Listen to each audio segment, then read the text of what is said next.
June 8th, 2020. Monday of the 10th week in Ordinary Time. A reading from the first book of Kings.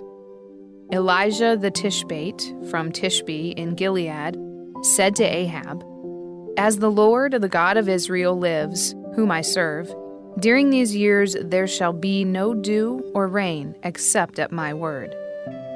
The Lord then said to Elijah, "Leave here, go east, and hide in the Wadi Cherith, east of the Jordan. You shall drink of the stream, and I have commanded ravens to feed you there." So he left and did as the Lord had commanded. He went and remained by the Wadi Cherith, east of the Jordan. Ravens brought him bread and meat in the morning, and bread and meat in the evening, and he drank from the stream. The word of the Lord. The responsorial psalm. The response is, "Our help is from the Lord, who made heaven and earth.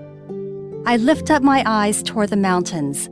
Whence shall help come to me? My help is from the Lord, who made heaven and earth. Our help is from the Lord, who made heaven and earth. May he not suffer your foot to slip. May he slumber not who guards you. Indeed, he neither slumbers nor sleeps, the guardian of Israel. Our help is from the Lord, who made heaven and earth. The Lord is your guardian, the Lord is your shade. He is beside you at your right hand.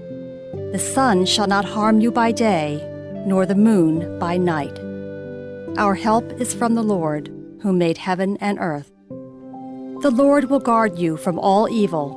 He will guard your life. The Lord will guard your coming and your going, both now and forever. Our help is from the Lord, who made heaven and earth. A reading from the Holy Gospel according to Matthew. When Jesus saw the crowds, he went up the mountain, and after he had sat down, his disciples came to him. He began to teach them, saying, "Blessed are the poor in spirit, for theirs is the kingdom of heaven. Blessed are they who mourn, for they will be comforted. Blessed are the meek, for they will inherit the land. Blessed are they who hunger and thirst for righteousness, for they will be satisfied. Blessed are the merciful, for they will be shown mercy. Blessed are the clean of heart, for they will see God. Blessed are the peacemakers, for they will be called children of God. Blessed are they who are persecuted for the sake of righteousness, for theirs is the kingdom of heaven. Blessed are you when they insult you and persecute you and utter every kind of evil against you falsely because of me. Rejoice and be glad, for your reward will be great in heaven. Thus they persecuted the prophets who were before you." The Gospel of the Lord.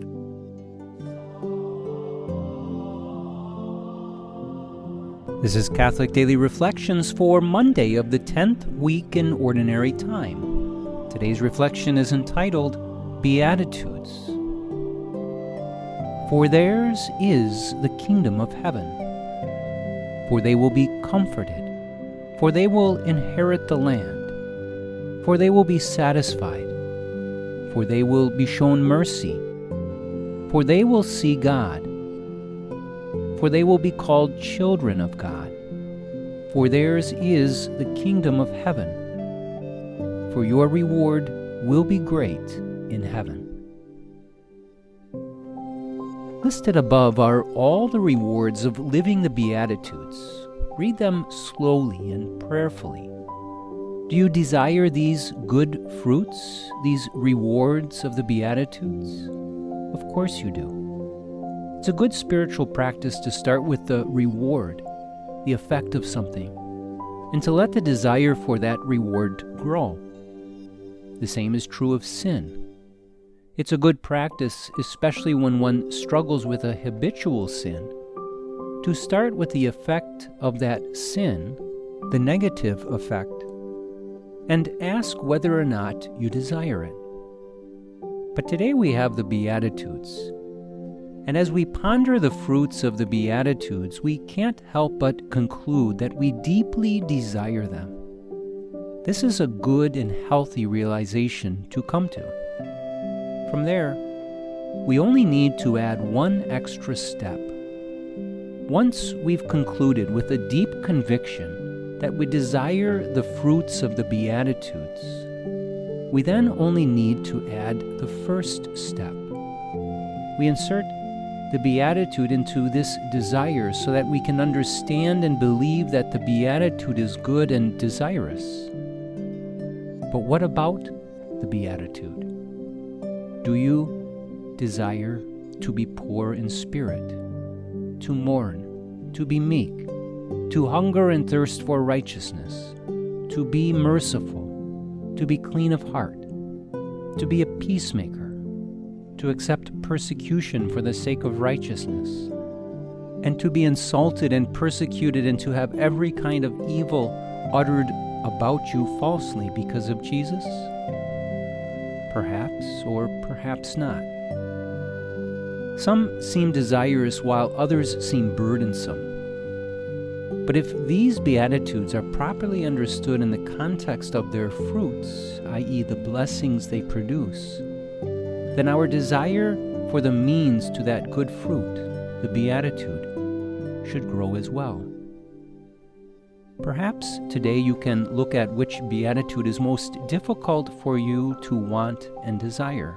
Once you find it, look at the fruit it produces and spend time looking at that Beatitude within that context.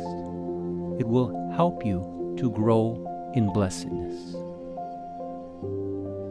Let us pray.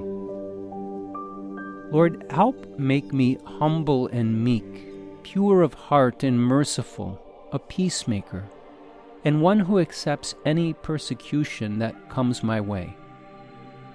Help me to receive all with joy and with a longing for your kingdom. Jesus, I trust in you.